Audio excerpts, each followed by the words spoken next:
Hello, मी सायली तुमचे स्वागत करते पुन्हा एकदा नवीन व्हिडिओमध्ये। कशा आहात सगळे? मस्त रहा, स्वस्त रहा। आजचा दिवस तुम्हाला खूप चांगला जाओ। तर थंबनेलवरून तुम्हाला समजलंच असेल आजचा जो व्हिडिओ आहे तो आहे अष्टविनायक यात्रेचा। तर अष्टविनायक हे जे 8 गणपती आहे ते महाराष्ट्रातच आहे। अष्टविनायक यात्रा ही जी आहे 2 दिवसाची आहे। तर आजचा जो व्हिडिओ आहे तो अष्टविनायक यात्रेचा फर्स्ट पार्ट आहे। दुसरा पार्टही लवकरच अपलोड होईल। सकाळी आम्ही निघालो होतो पिंपरीतून। सकाळी 5:30 वाजता आम्ही निघालेलो होतो। अष्टविनायक ही यात्रा जी आहे अखंड केली जाते। 2 दिवसाची यात्रा आहे। आम्ही जो आहे पहिल्या गणपतीसाठी निघालेलो होतो। अष्टविनायक यात्रेतील पहिला गणपती आहे मोरगाव। तर त्यासाठी आम्ही जे आहे सासवड मार्गे गेलेलो होतो। दिवे घाटा क्रॉस केल्यानंतर सासवडवरून जेजुरी आणि जेजुरीनंतर मोरगावला गेलेलो होतो। पिंपरीतून मोरगाव हे साधारणतः 80 किलोमीटरचा डिस्टन्स आहे। तर साधारण आम्हाला 1.5 ते 2 तास लागलेले होते। यात्रेसाठी आम्ही जे आहे प्रायव्हेट बस केलेली होती। 17 सीटर जी आहे बस केलेली होती आणि 2 तासाच्या प्रवासानंतर आम्ही पोहोचलेलो होतो मोरगावला। हा जो आहे अष्टविनायकामधील पहिला गणपती आहे। श्री मयुरेश्वर मंदिर म्हणजे श्री क्षेत्र मोरगाव हे जे आहे बारामती येथे आहे। सकाळी साधारण 7:30च्या आसपास आम्ही पोहोचलेलो होतो। मंदिरामध्ये लाईनही लागलेली होती कारण शनिवार असल्यामुळे इथे जे आहे भरपूर अशी गर्दी झालेली होती। अष्टविनायक दर्शनाला जातानाच तुम्हाला जो आहे इथे एक नारळ घ्यायचा आहे आणि तोच नारळ एक गणपती समोर ठेवायचा आहे आणि देवाला प्रार्थना अशी करायची आहे की आमची अष्टविनायक यात्रा सुफळ संपूर्ण होऊ दे। आणि तोच नारळ जो आहे तुम्हाला घरी घेऊन यायचा आहे आणि त्या नारळाचा प्रसाद करायचा आहे। मोरगाव हा अष्टविनायकामधील पहिला गणपती आहे आणि येथे जे आहे अष्टविनायक यात्रेचा संपूर्ण नकाशा दिलेला आहे। म्हणजे पहिला गणपती कुठला करावा, दुसरा, तिसरा ह्याप्रमाणे सर्व गणपतीची इथे माहिती दिलेली आहे आणि त्या नकाशाप्रमाणे जे आहे तुम्ही अष्टविनायक यात्रा ही करू शकता। मंदिरामध्येच इथे जे आहे दीपस्तंभ आहे त्या दीपस्तंभाला लागूनच हा जो नकाशा आहे। तर हे असे छानसे मी फोटो काढलेले होते। त्यानंतर आमचा जो नेक्स्ट गणपती होता म्हणजे अष्टविनायकामधील दुसरा गणपती जो होता तो होता सिद्धटेकचा सिद्धिविनायक गणपती। तर हे सिद्धटेक जे आहे ते नगर जिल्ह्यामध्ये येतं। सिद्धटेकला जाण्यासाठी आम्ही मोरगाववरून पाटस मार्गे नगर मार्गे जे आहे सिद्धटेकला पोहोचलेलो होतो। तर हे अतिशय सुंदर असं सिद्धिविनायक मंदिराची कमान आहे। सिद्धिविनायक हे मंदिर हेही काळ्या पाषाणातील मंदिर आहे आणि सिद्धिविनायक हा असा एकमेव गणपती आहे तो उजव्या सोंडेचा आहे। अष्टविनायकातील बाकी 7 गणपती जे आहेत ते डाव्या सोंडेतले आहे। फक्त सिद्धिविनायक हा जो आहे तो उजव्या सोंडेचा गणपती आहे। सिद्धिविनायक मंदिरामध्ये फारशी गर्दी नसल्यामुळे आमचं इथेही अर्धा तासामध्येच दर्शन झालेले होते। त्यानंतर जे नेक्स्ट जे आहे आम्ही निघालेलो होतो तिसऱ्या गणपतीला थेऊरसाठी।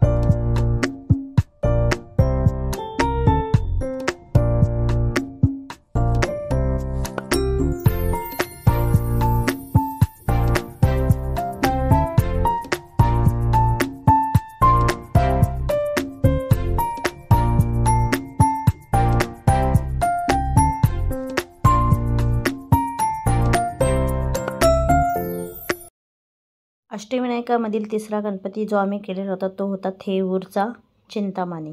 तर थेऊरचा चिंतामणी हे जे मंदिर आहे ते पुण्यामध्येच येते। तर हे आहे श्री क्षेत्र थेऊर। तर आम्ही पोचलो तर साधारणतः दुपारी 3 वाजलेले होते आम्हाला पोचायला आणि गर्दीही भरपूर होती। शनिवार असल्यामुळे सुट्टीचा वार असल्यामुळे गर्दी भरपूर होती।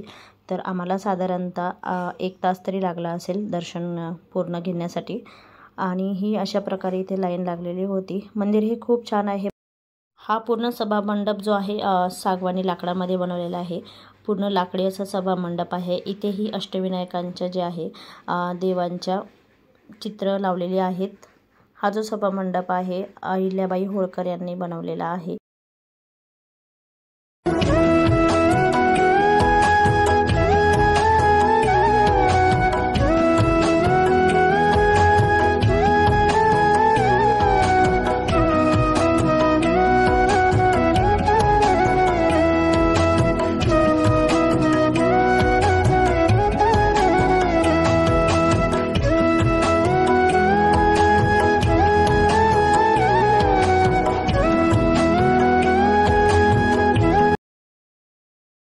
तर अशा प्रकारे आमच्या थेऊरच्या चिंतामणीचेही दर्शन झाले. त्यानंतर जो आहे आम्ही पुढचा गणपती करण्यासाठी निघालेलो होतो. साधारणतः आम्हाला ह्या दर्शनासाठी 1 तास लागलेला होता आणि आम्ही इथं थोडा वेळ थांबलो. त्याच्यानंतर थोडे फोटो वगैरे काढले. थेऊरचं दर्शन झाल्यानंतर आम्ही जे आहे कोरेगाव भीमा इथे जेवणासाठी थांबलेलो होतो. जेवण येईपर्यंत मग आम्ही तोपर्यंत जे आहे शिवांश सारवी जे आहे गार्डनमध्ये खेळलेलं होतं. जेवण वगैरे झाल्यानंतर आम्ही पुढच्या प्रवासाला लागलो. त्यानंतर आम्ही जे आलेलो होतो चौथा गणपती जो आहे श्री महागणपती म्हणजे रांजणगावचा महागणपती. तर ह्या गणपतीसाठी आम्ही आलेलो होतो. तर पाहू शकता दर्शन रांग किती मोठी लागलेली होती, परंतु आम्ही जे आहे मग दर्शन पास काढला, त्यामुळे आम्हाला जे आहे लवकर दर्शन मिळाले. नाहीतर आम्हाला इथेही 3 ते 4 तास लागले असते, परंतु दर्शन पास काढल्यामुळे आमचे 10 मिनिटांमध्ये दर्शन झाले. आणि इथे आम्हाला संध्याकाळी 7:30ची ही आरती मिळाली. त्यामुळे छान असं मस्त आमचं व्यवस्थित दर्शन झालं.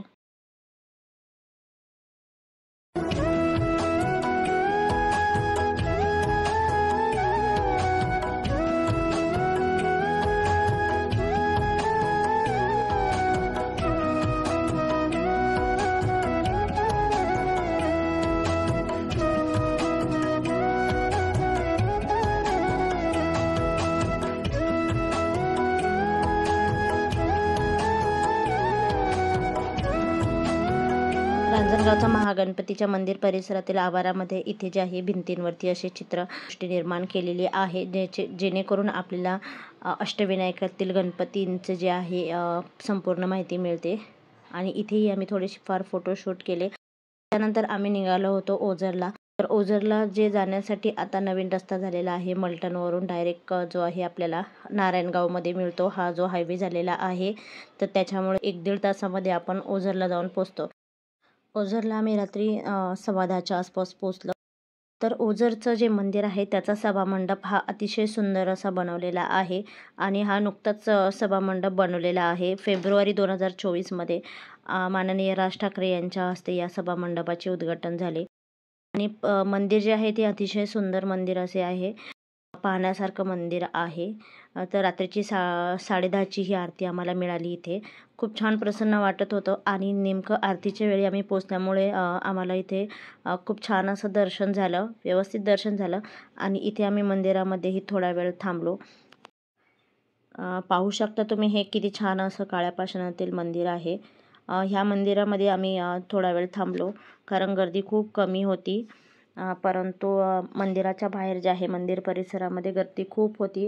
इथे जे आहे बरेच लोक मुक्कामासाठी येतात, कारण ओझरमध्ये मुक्कामासाठी चांगली व्यवस्था आहे, राहण्याची चांगली सोय आहे. त्यामुळे बरेचसे जे अष्टविनायक करणारे जे टुरिस्ट असतात, जे भाविक असतात, ते ओझरमध्येच मुक्काम करतात. आणि मंदिर परिसरही खूप छान आहे. इथला एकदम छान असे प्रसन्न असे वाटत होते. ओझर जे आहे ते पुणे जिल्ह्यामध्येच आहे आणि जुन्नर तालुक्यामध्ये येतं. तर अष्टविनायकाचा आमचा हा आजचा असा पहिला दिवस, संपूर्ण जो पहिला दिवस आहे, एकाच दिवशी आम्ही आज 5 गणपती केले.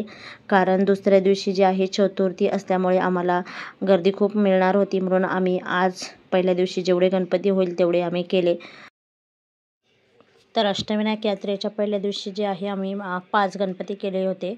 गावचा मोरेश्वर, सिद्धिविनायकचा सिद्धिटेक, थेऊरचा चिंतामणी, रांजणगावचा महागणपती आणि ओझरचा विघ्नहर्ता असे आम्ही एका दिवशी 5 गणपती केले होते. हा जो पार्ट आहे तो पुढे कंटिन्यू होईल, म्हणजे अष्टविनायक यात्रेचा दुसरा पार्ट लवकरच अपलोड होईल. तर मग भेटूया नेक्स्ट व्हिडिओमध्ये. आजचा व्हिडिओ कसा वाटला ते कमेंट्स करून नक्की सांगा आणि चॅनलवर नवीन असाल तर नक्की सबस्क्राईब करा, लाईक करा, शेअर करा आणि कमेंट्सही करून नक्की सांगा की व्हिडिओ कसा वाटला ते. Thank you so much. आणि सगळ्यात शेवटी मी काही फोटो ॲड केलेले आहेत अष्टविनायक यात्रेचे, तेही नक्की पहा. Thank you so much.